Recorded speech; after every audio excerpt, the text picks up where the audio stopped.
How's it going? This is another podcast. I think this is our third official podcast. And when I call it podcast, because we got the podcasting gear. And we wanted to bring here Tim May, legendary session ace, been in the LA scene for freaking decades. Yeah. And, you know, one of the original session guys back in the day when you were modifying amplifiers to get all sorts of tones for these cats that needed all sorts of tones on the fly fast.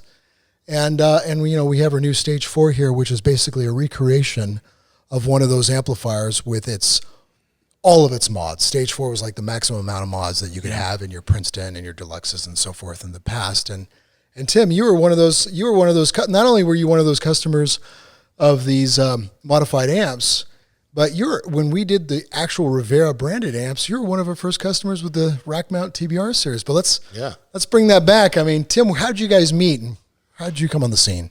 Well, we were talking about Red Rhodes. I met Paul when he was working at Red Rhodes shop on Kalea. You speak a little closer to the mic because it'll cut out. All right. Sorry. At Red Rhodes' shop, you know, and that's where it was. I think Red was still there doing some stuff, right? Yeah, and I had moved up from San Diego. Okay. And Paul Jr. here was a toddler.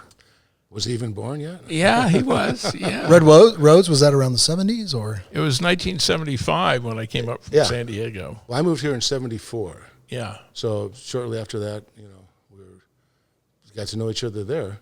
And then after that, you went to Valley Arts, right? Correct, yeah. What year was that? I went to Valley Arts in 76. Okay, yeah. I had started working for Yamaha when I was out of Reds, and then eventually went to Valley Arts and moved over. How did you start at Reds? How did that he was winding pickups for me when I had my shop down in San Diego. He had these really cool custom wound pickups. Yeah. And I would drive up there, and he goes, you know, I need a tech. You want to come up, start working? And I went, yeah, okay. Yeah, he was a nice guy. He was. I mean, you know, I won't talk about other stuff, but that's okay. Yeah. It was Hollywood. Yeah. And Tim, you came on the scene. Why did you even contact Mighty? Did you have some amplifiers you needed modded, or what? How did that happen? Dean Parks. Was it Dean?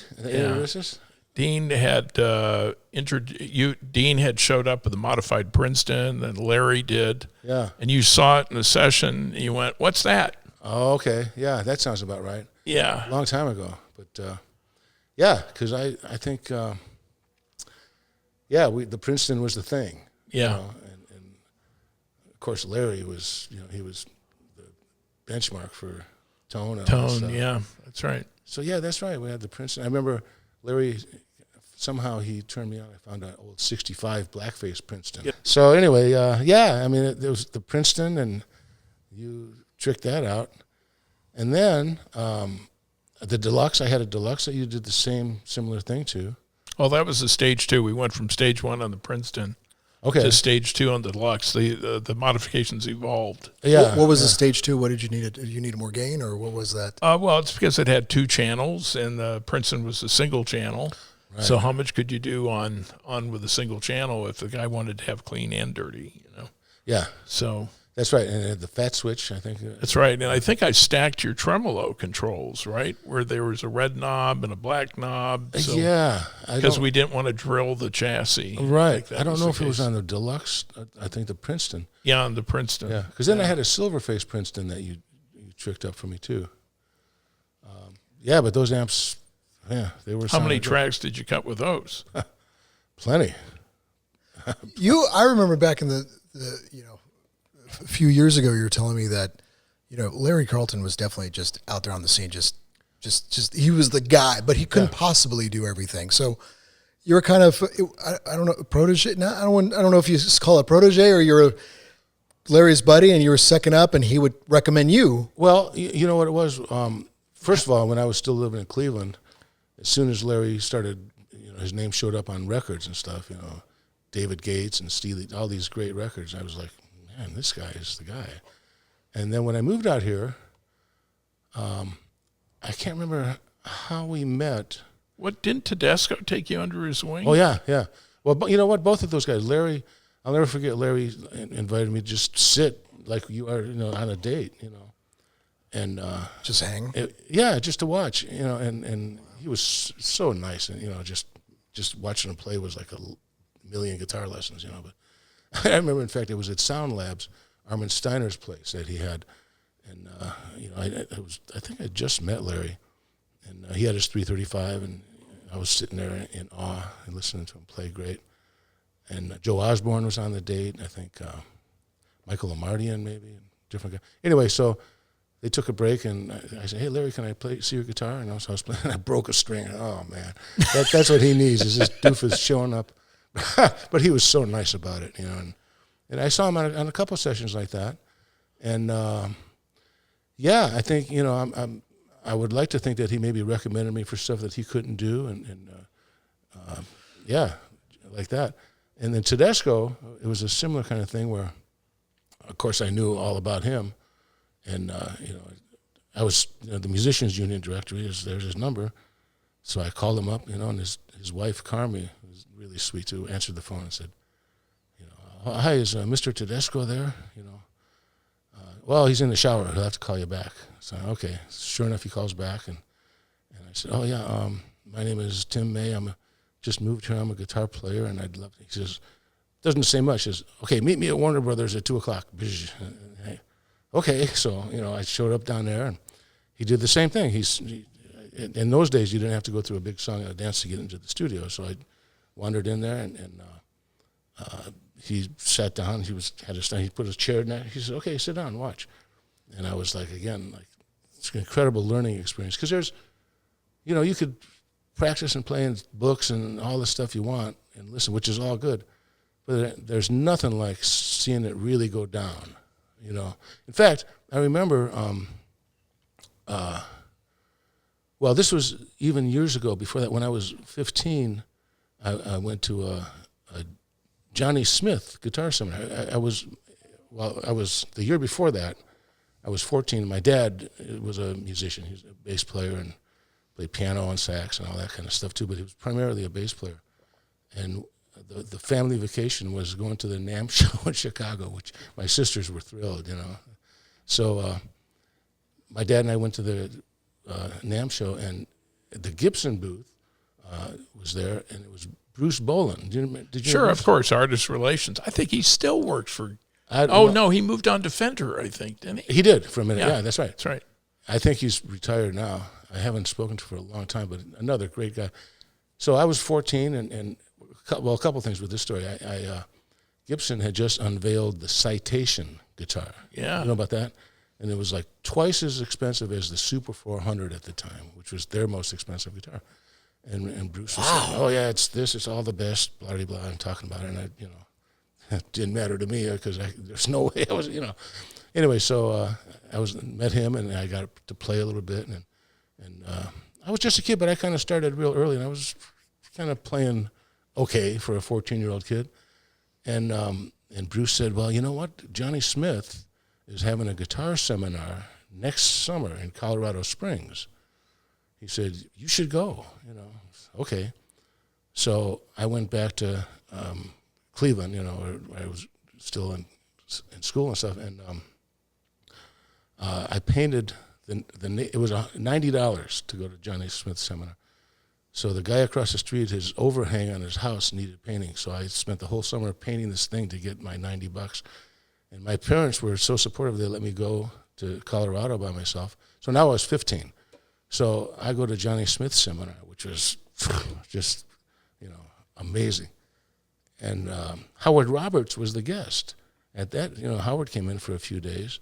My two favorite guys in the world at that time, So I remember I got to meet Howard, and he I was talking to him, and I said, "Yeah, I really want to be a studio guitar player, Luckily, I guess I always kind of aspired to that. I was playing in, bands and, cover bands and rock and roll bands and stuff.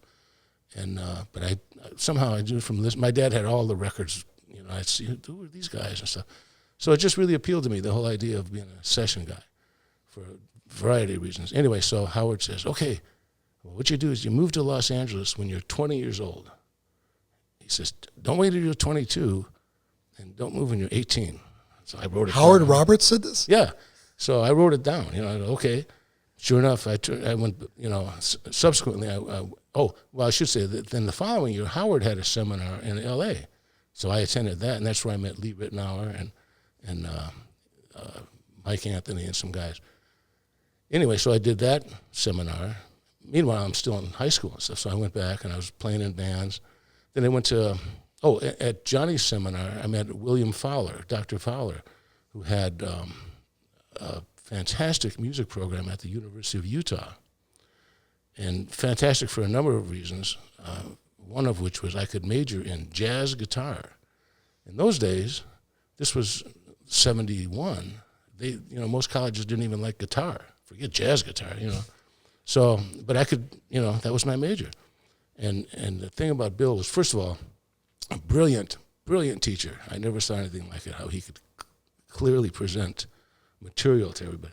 And but the other thing, the spectacular thing about that program was a couple of things. The collection of students from all over the world, well, yeah, I guess all over the world, were great. And it was such a musical, creative environment and all that stuff.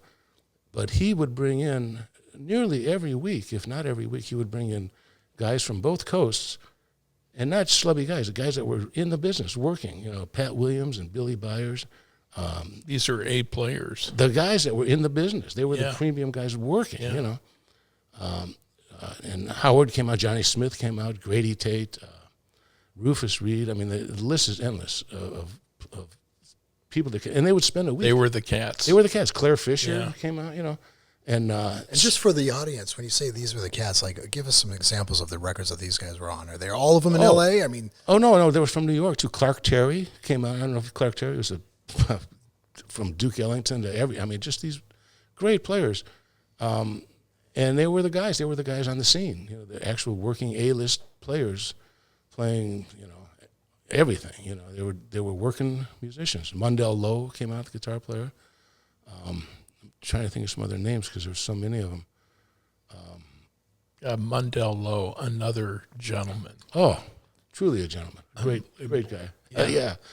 Anyway, so that musical, that experience at college was wonderful. I learned so much from those guys, as well as making some connections with those guys. So it was a 2-year program, University of Utah? No, it was a regular program. I took those college level entrance placement CLEP tests, whatever they were. Mm-hmm. So and I did real good on those. So I wiped out a whole bunch of the other classes that I didn't have to take. Oh, so I could just pick and choose the thing. But just like Mitch and Lee and I think Tom Rotella too, a bunch of us did the same thing. We went to college with various schools around the country, took what we needed after usually 2 years, and then started working. Some guys went on the road, some guys did different things, but we were working. So anyway, that was the goal anyway. That was the goal. I didn't want to march a marching band out in the rain. I didn't care about that. The degree didn't mean anything to me. In fact, it probably wasn't a wise decision, but one of in the college, I was playing in a bunch of different bands, and we would play it around the campus a bunch of times. So I had my little Volkswagen with my twin reverb, which weighed 400 pounds, and my guitar and a big heavy case and stuff. So I would park wherever I could, the closest to the thing. So I got a whole collection of parking tickets, right? From the campus, though, So in my second year, I remember at the end of the season, I knew I was going to not come back. But anyway, I said, okay, well, let me get my transcripts in case, whatever. And the guy, whoever it was at the school said, well, you can't get your transcripts till you pay those parking tickets. I said, keep them. Goodbye. I still never, You still don't have your I don't have them, but it doesn't seem to matter. But anyway, there was that. So then I went back to Cleveland. So now we're talking 71, 72, 72, 73. So the summer of 73, I moved back to Cleveland, and I hooked up with a 6-night-a-week cover band. We were playing, all the pop tunes and stuff like that. And it was a blast, 'cause it was a ball, and I was able to save enough money to buy my 335 and all the stuff that I needed to get, to be a session guy. And then 74, January 20th, I packed up my car and made it out here. It came At 20 years old. Yeah, yeah. Just like you wrote down, just like Howard said. I said, okay, he knows. You were following the program. That's right. Yeah. And I came out here, and I remember I stayed with a friend of mine, Glenn Garrett. I don't know if you know Glenn. He's a No, I don't. player. Well, we were roommates at the University of Utah, and he moved out about a year, I think, before I did. And I stayed at his house, his apartment. I slept on the couch for about 4 or 5 days until I found a place of my own. And another little side story that doesn't have to do with music, but in his apartment complex, there was a girl named Lori that he said, here, let me give you this girl's number. She's pretty cool. Okay, so that was in February. So meanwhile, I start working and, doing whatever, playing, casuals and Dante's and all the clubs, stuff like that. And in October, for some reason, I stumbled upon this number. I said, oh, yeah, I think I'll call this chick, So I called her up. We went out a couple times. And the second time we went out, she hasn't moved out since. We've been married for 45 years or something like that now. Wow. I think it's going to Great stick. story. Think so? Maybe. I don't know. Anyway, so let's see where it was. Oh, so I moved out here and, started scuffling, just doing what I could. Oh, and a big break for me was one of the guys in Cleveland who I knew this guy named Nick DeMeo, who was a trombone player in Louis Belson's band, and he also booked the band. So, I was in my little apartment in Studio City, and this was probably like now. I was here for a few months and, just trying to do whatever I could. And Nick says, well, hey, I heard you play pretty good and read. He said, Louis Belson's band is playing at Dante's this coming weekend. Come on down if you make the rehearsal on Friday. He said, if it works out, you can do the gig, the weekend.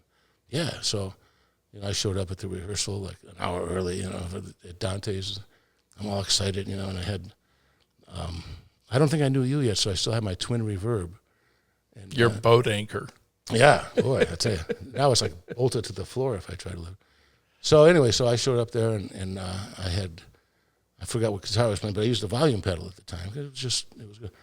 So we're playing and Louis, Louis is the sweetest man. I mean, what a great way to be introduced to the music business because he was such a nice guy. Anyway, so we're playing and, it's going pretty well. And then Louis says, hey guys, let's play this piece, Something for Joe Pass.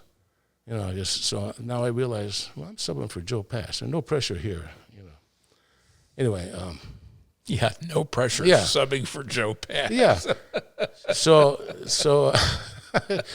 and the good thing about being 20 was I had, no fear. Nothing but balls. Yeah. I said, okay, great. So they break it out, and I played real good. I was real happy, but I was so excited. My foot was going, like just from... It's a vibrato. I said, hey, get that vibrato sound again, that tremolo thing. Anyway, so from then I started working with Louis a bunch of times. I did a couple of albums and did all kinds of gigs with him. And the good thing, besides that, was that I immediately was introduced to, 25 guys. It was a big band. That's a calling card. Yeah. So, the saxophone player, hey, you sound pretty good. I got a jingle coming up. And then so you go do that.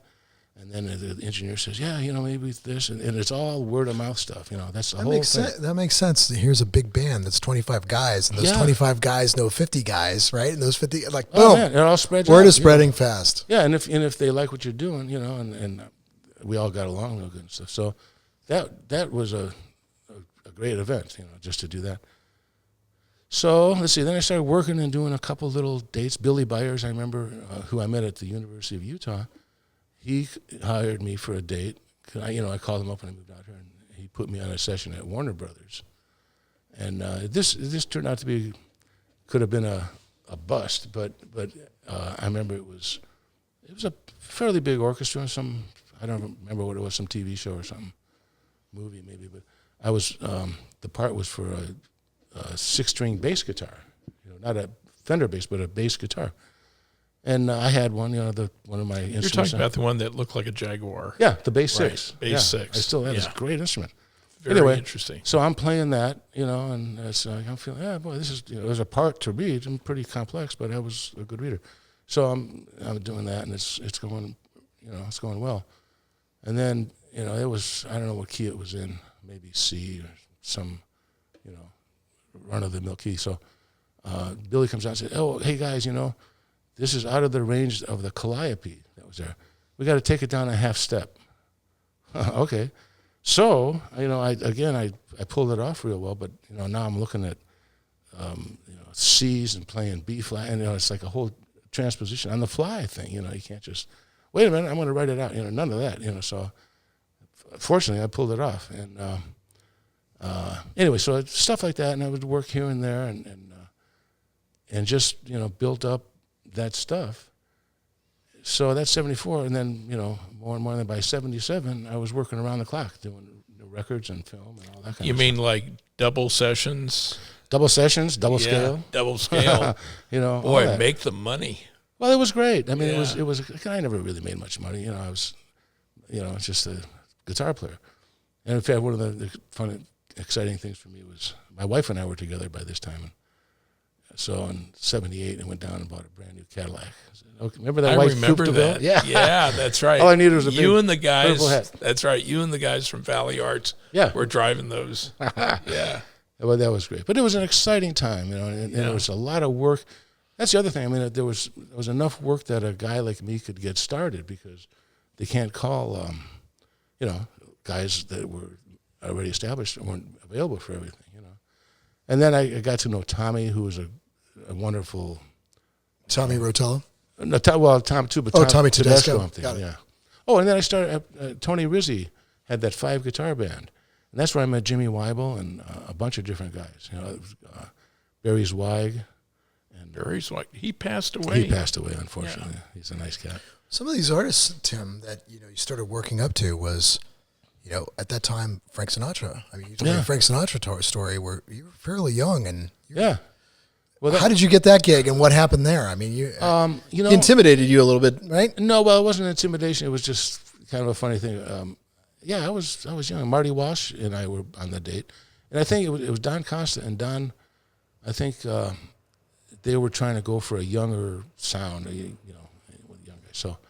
So we showed up and well, Nelson Riddle did all the Frank's. Well, not all. Stuff, There's a right? lot. Most of it. A lot of them. Yeah.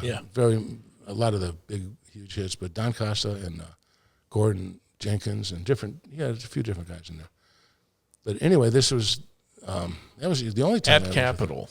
This was at Warner Brothers studio. At Warner's. Yeah. Okay. Those other ones were, a lot of them were Capitol. Yeah. Anyway, so Marty and I were kind of sitting in the front of the orchestra and tuning up and getting ready, whatever. And Frank comes walking in with his 2 or 3 guys, entourage, And I certainly knew about him, but I didn't know all about him, So, I happened to be walking and I said, hey, Frank, how you doing, man?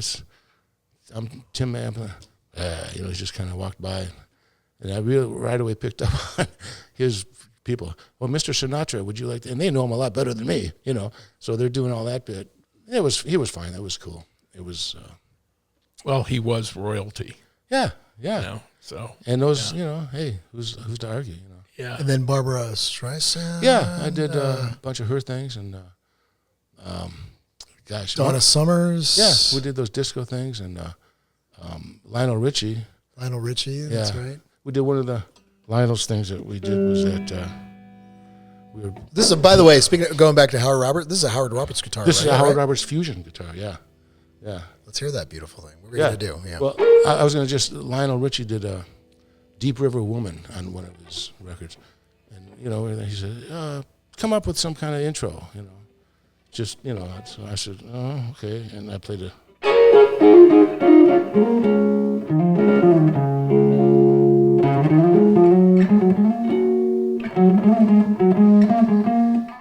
What did I play?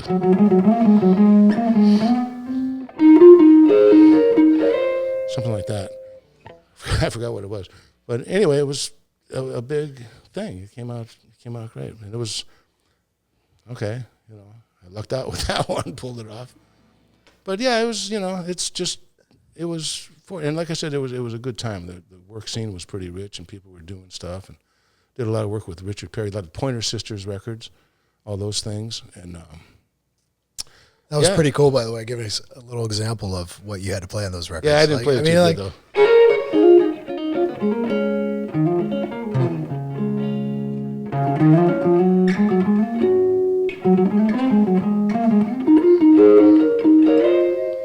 Yeah, something like that. Wow. Can't play it like the original guy.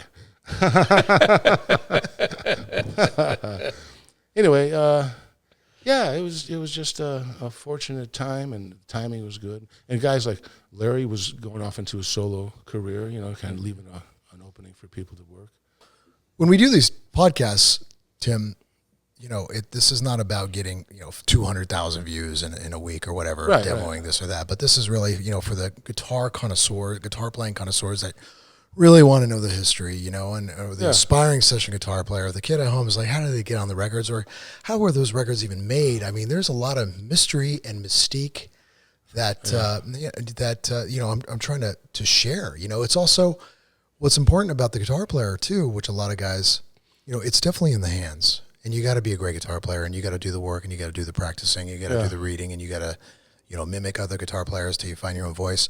But there also is, at the same time, the difference between a professional and an amateur is your tone grows with you as well. And you got to know how to dial in an amp and get a sound. Like you're on the set, give me an example. Like you're on the set, you're on film, and do they even communicate to you what tone you need? Or they're depending on you to know what tone is needed for the gig that you're hearing? Well, it's a little of both, because like we were talking about, every session, every single one is a unique circumstance. I might get a piece of music and it might say B.B. King, might give a person's name, Jimi Hendrix tone, or something like that, which I always take with a grain of salt, because sometimes they don't know exactly what they want. More specifically, I might say, clean jazz sound, or distortion sound, or rock sound, or crunchy sound, or if it's acoustic. I think because the composer is imagining it as he's writing out the charts. Yeah, what he oftentimes. wants. And sometimes they know exactly what they want, and sometimes they kind of have an idea, but they don't know how to, express guitar players, they don't have the insight into that, which is fine. But for me, with acoustic guitar, I think how they attribute names to tones and stuff. The biggest name ever to instruct a guitar player how to play is Freddie Green. And when it says Freddie Green, everybody knows what it's going to be with I can't do it with this too much, but like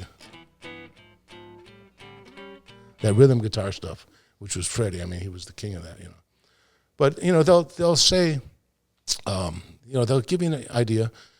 More often than not, I'll keep that in mind and then get the tone that I feel is the most appropriate. And again, like with everything else involved with being a session guy, it's about flexibility. So I might come up with a tone that I think is right, and they might say, it's too this, or it's not enough that, or something. So I got to go, okay, and I fix it right away. Make it either cleaner or not. Sometimes a chorus or an effect or some kind of thing might be nixed or not, or suggested. So it's about getting all that stuff quickly. But a big thing, and everybody's different, but for me, a big thing that I always have to dial in specifically is the amount of distortion and a clean sound. Because certain things just, again, in my opinion, it calls for like a little crunch. I might want to get a real singing, loud lead or something. Yeah. And or sometimes I feel it's appropriate to have a clean, kind of prettier sound, maybe an affected chorus kind of sound or not, or whatever. But that to me, I mean, I could always, make things brighter and thinner, pickup wise, or Strat, Gibson, Telly, different kind of stuff like that. But the distortion, the cleanliness of the amp is a big thing for me. I feel comfortable when I get that just like I like it. Sometimes, I mean, that's the thing. It's got to be just right, which is why I love your amps, because between the master volume and the the preamp volume, I could dial that in real good. That's why also a master volume is very important to me, because especially recording, if there's a woodwinds over here playing flutes, I can't be balls out with a Marshall because that won't last very long. So sometimes I have to get a real powerful sound at a lower decibel level, which is fine. That's cool. You need more gain at a lower volume, of course. Right. They got microphones on it, so it doesn't matter. Yeah, I mean, they could reach for it, but then even that's a touchy thing with the guitar, because if you don't get enough oomph. Acoustic feedback from it, well, mechanical, or is it just the movement of air? The feedback. Well, you would know better than me, but I think it's the way the preamp is breaking up. Ah, okay. You know what I mean? Because if I need to get a little more crunch out of the preamp, I'll turn that up, and then I'll turn the master down if need be. And hopefully it won't. But if I can't get the preamp up to enough, then it just sounds anemic. And it's not fat enough. Yeah, exactly right. Not enough hair. Yeah, I'm fat enough, and I have no hair, so it works out great. My early days of selling Rivera amps, it sounds like back then, my dad's modified amps were one of the few things out there that was accessible to be able to get a lot of tones in one amp, right? Yeah. Right. I mean, you either had one sound or you had that sound, separate amps, but then some guys would be afraid of knobs. So just, I need 3 knobs. I can't figure it out. But you built for professionals. You were always professional first, which was these professionals like Tim needed a lot of different tones. Yeah. And so naturally, you had a lot of different features. So for the pros that actually were working and needed a lot of tones, knobs was welcomed, right? It was like you guys always were the king of pickup selections and, coil splitting and, right. Either your guitar did all the tones and your amp, but you needed a lot. And then I would imagine you probably had a pedal board to be able to do maybe a delay here and there or some other tone. Yeah. Well, we started with just individual pedals, but then it got into, I remember I made a piece of plywood with pedals on it. And then as we got more sophisticated, Paul built my first real pedal board with buffer amps and all this stuff, so I could run all this stuff without the signal drain and, like that. Modified chorus? Yeah, You had right, one of my that's CE ones modified? I know. Yeah. Yeah, absolutely. But the most important thing for that was that I could run a bunch of pedals, and especially in the early days, there was a bunch of pedals that we used, and without a lot of signal loss. That was really important. Were you the same time as Jay Graydon or a little before? Or? Well, Jay was a little before me. He, of course, had grown up out here. And Jay was another guy who really helped me a lot, because at the Etc. Club, it used to be across from A&M Records on La Brea, Maxine Weldon was playing a 6-night-a-week gig there. And it was Greg Matheson was playing. Oh, Greg. Yeah. And Ralph Humphrey. Is Greg? I haven't seen him. Yeah, he's still around. He does a lot of Facebook stuff, and it was Jay's gig, but then Jay started getting busy, so he would send me his sub oftentimes, and that was fun because it was a happening club, and I was a young punk, and it was just a great scene. So I would do that. In fact, that's I think the first date I took my wife on. We had dinner somewhere around there, and I said, let's go to this club. And I could act like a big shot because I knew all the guys. Hey, how you doing? You get impressed. Yeah. But, that was an interesting era, though, of the clubs, because including Shelley's Manhole. That was before that was gone by the time I moved here, unfortunately. I'm dating myself. Well, That was Mitch Holder, same time, before you? Mitch and I were about the same time. He was maybe a little before me because, again, he was already here. He grew up here. Right. And he was in fact, I met Mitch when I first pulled up in my 1970 Chrysler New Yorker I bought because they had a trunk that you could live in. I filled it up with guitars and my 2 pairs of Levi's and came out here. That New Yorker, was Goodfella rated for 7 bodies. Yeah, that's right. Yeah. That's about right. I remember the trunk was enormous. Yeah. But I pulled up in front of Howard Roberts had a little office on Whitsett Avenue in North Hollywood. And Mitch was there, and I had known Howard, and I told so I met Mitch, one of the very first guys I met, and we became fast friends ever since. But yeah, Mitch was doing. We worked a million sessions together too, Mitch and I. And what's it like? You know, what's it like? You know, going back, mentioning the sessions. What's it like on the set with an orchestra? I mean, you know, there's overdubs, but do you gotta on the fly just read? Do you read? Yeah. And reading, I would say, is reading one of the important things for today's LA? Does that separate the men from the boys here? Well, you know, again, it depends. I mean, a lot of some musicians, guitar players in this case, are hired because of their great stylistic ability, their great playing, their great solos and stuff like that, and may not necessarily be great readers, but they'll be called for well, not so much on movies or stuff like that, but they'll be called for records and stuff where they can take the time to psych out a part. It's not so reading dependent, but on a movie, it is, because especially let's take like John Williams or and it's a 100-piece orchestra with everybody there, and they go, okay, go, boom, and you got to read it or not, So yeah, reading is important, very important, to be able to pull that off, and to not only read it, but to make it sound like music.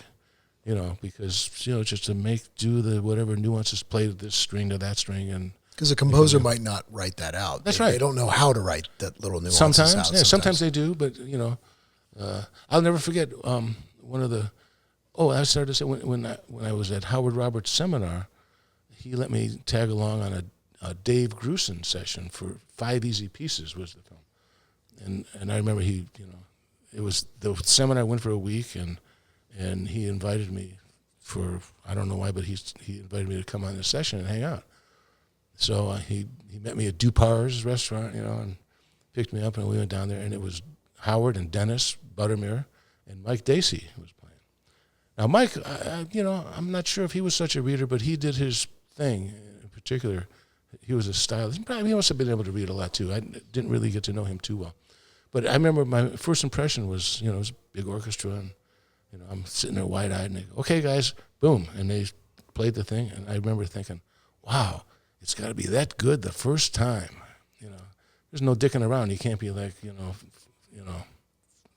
making mistakes. God. You got to do it. And then sometimes... Who do you see on the scene right now, though? Like, if it's TV, you're still working, so it's... Well, you mentioned Andrew Sinewick is one of the few, he knows how to read.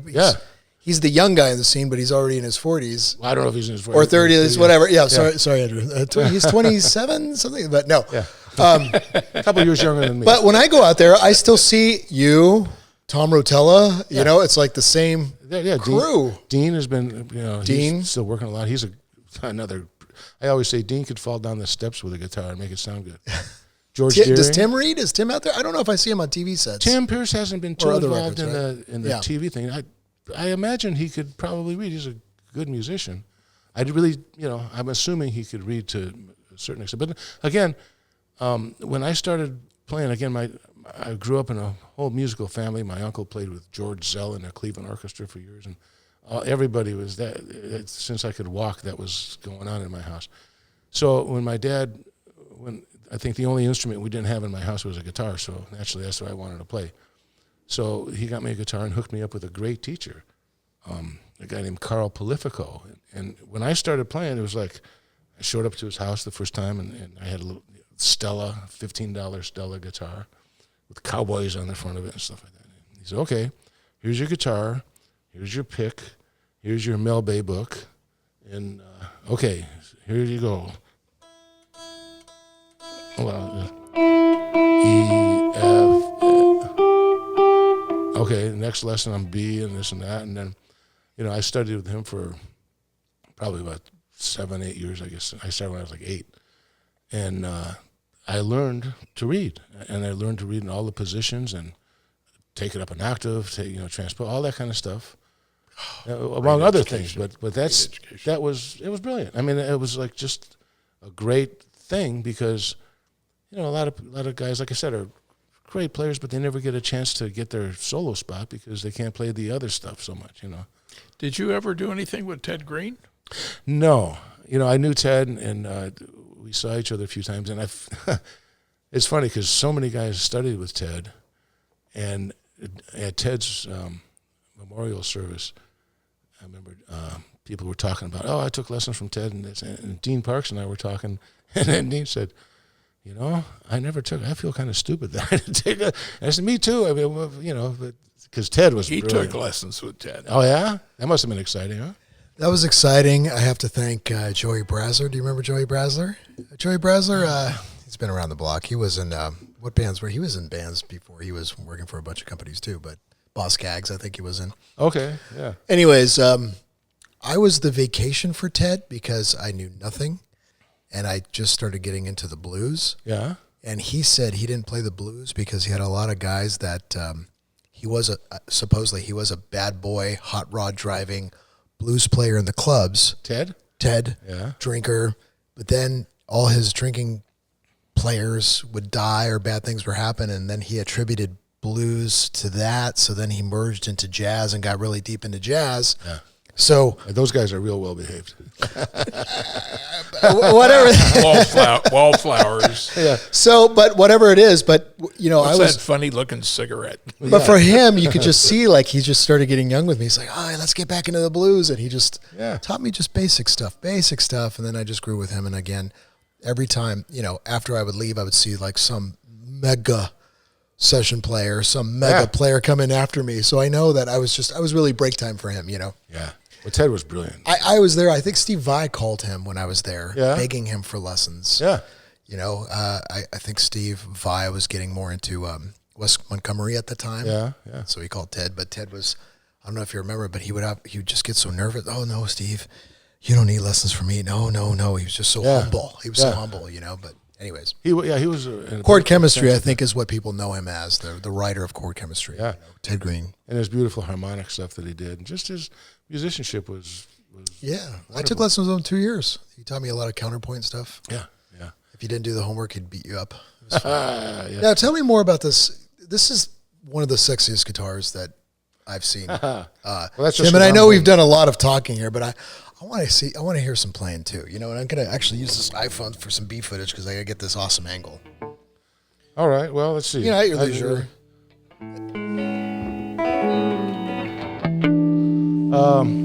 I'm going to get just to back down and get a little cleaner sound for some stuff. Let's see. What should I play?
One of my tunes. I've been doing a lot of writing.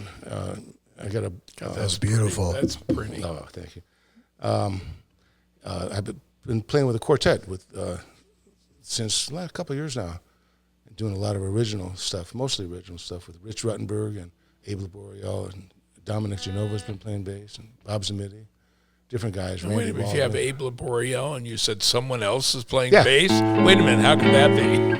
Yeah, all you need is Abe. I mean, that guy. Junior or? Senior. Senior. The bass player, yeah. Abe and I go way back to, we both kind of got started in the same time. So 70s. Abe was in Koinonia with Dean Parks and Greg Matheson, right? Yeah, right. God, what a band.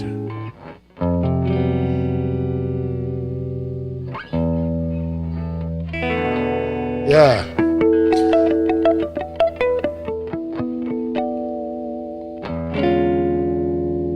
Let's see. That again. Yeah, Abe is, too bad he's such a prick. That's the only thing. Did you know that his brother was one of the most famous singers in Mexico? I did know that. Johnny Laboriel. Yeah, I did know that. he credits his brother for getting him into playing bass.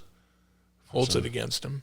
Yeah, it worked out pretty well. So what are you doing now? That was a beautiful tune, Tim. What kind of records are you cutting? What was your last record that you're cutting? Are you cutting any more records right now yourself? I've been focusing on my own stuff because I've been writing a lot of stuff, a lot of tunes, and doing that, because especially this past year with the COVID, the session thing is really slim. Stopped for a second. Yeah. No, same with actors, production in general, everything slowed up. Yeah. But, I'm slowing down a lot in general. I mean, there's that 3 day-to-day thing was good for a few decades. But, even now, if I do a day where I work all day, it's like, man, how did I do this all day long? There was a period I would kiss my wife goodbye in the morning in the bed, and next time I just kiss her hello in the bed, at the end of the day, Right, just playing all day. Yeah, and it was great, though. There's also a thing that happened when you get that momentum. I mean, your chops get razor sharp, and you just go from date to date, and it's like there's a momentum that happened. It was really cool, That makes sense. Yeah, but I enjoy playing. I just enjoy playing guitar. What's your website? If somebody can, if you want to find out more about you, what's your website? Well, I had a website years ago. Tim May Guitar, I thought. Yeah. And, I had it built up, and I had a bunch of stuff. And it was at the time when I was working a lot, too, So I was just not, I had the website, and they said, oh, yeah, he did this and this, and blah, blah, blah, and I had different things. But I wouldn't come home and say, well, today I did this, and type it and do all that kind of stuff. So I realized that, people are going to go on that website, and they go on it 2 months later, and it's like the same thing. And they're going, well, this guy's doing nothing because he's not putting it up there. So I let it go. And I guess... You have an Instagram or a Facebook? Or? No, well, I'm on Facebook, but I don't really do much with it. So it's in the know. It's in the know. Yeah, I got that. You got discographies. I mean, you can Google and you see tons of stuff. I mean, there's another Tim May, younger guy, which does different stuff. There's a guy in Nashville. Nashville. Kind of a country-oriented guy. I never met him, but I can't wait. I want to call him up and say, Tim May, this is Tim May. I still have to do that. I almost met him at the NAMM show, I think, with that last one, but we never hooked up. He's a good player. Were you part of the Yamaha evaluation program on their amps? I was. Or on the 335? No, I was involved with, I guess it was Yamaha when they were coming out with, I think it was their synth guitar stuff. They were trying to do that. And I remember we had a big meeting with a bunch of the guys. And I remember that era. And it was tough because, they'd say, well, this is our 65 Les Paul sound. And I go, well, okay. Have you ever heard of 65 Les Paul? Kind of sounds like a guitar, But that was it's tough. It's good because the synth is still a difficult instrument to replace guitar tones. Yeah, keeps you employed. Yeah, and a lot of stuff, even substandard guitars. I mean, some guys could play any kind of piece of junk and make it sound great, but sometimes a guitar that's like, oh man, for the money, this is great. But a lot of times they're this close, but which means they're this far away, And I just they're never there, right? Yeah, not quite right. Yeah, and I use guitar synth for when it's called for and stuff like that, and it's fun. But I don't know. It's even like with the Facebook thing, I just have the black silhouette picture. I don't even have that going. But, I probably should be more proactive as far as that kind of stuff. But somehow, I don't know, it doesn't, I'm just lazy, let's face it. I also wanted to cover, earlier I mentioned that you are one of our first Rivera branded amp customers, the TBRs. That's right, yeah. What, how did that happen? You called him up or he called you and then you went, I need this? Can't remember other than I was still building his rack systems. Yeah. And I told him about the TBR, and he said, well, let me look at that. And so I put one in a rack, and you took it to a set, and went, oh, man, this is happening. Yeah, I had 2 of them. Stereo? I use the SL. Stereo? Yeah. That's right. Oh, yeah, stereo. And see, it's funny, speaking of knobs and stuff like that, that's one of the amps that's perfect for quickly getting what I need to get. Between the master and the controls and stuff like that, it's easy. Because sometimes, But frankly, it gets to be too many options that you have to kind of dig in and find. Like somewhat often with like some of the multi pedal board things or different things that do a whole bunch of 1,000 stuff. effects, but You got to dig into. Okay, I got to change the course a little bit. Beep beep beep beep beep, and stuff. And it's like 12 menus later, Yeah. you finally get to the speed control. and then the date's over. So it's like I've seen that a couple of times where they're spending 12, like, let's shoot a video. Wait, let me get the delay. And they're taking forever. It's and a they're joy. programming and menus. And it's like, God, if it was just a pedal on and time. So anyway, the effects devices, so that you're able to actually get, though, on the TBRs, Oh yeah, interface with all this stuff, be able to get a tone right. without having to go through 20 menus. Exactly. Not only get a tone, but change a tone. Yeah. I could. It's just a little brighter. I want to do this. The things that I knew. The bright switch or not, or stuff like that. I manipulate the master volume a lot and stuff like that.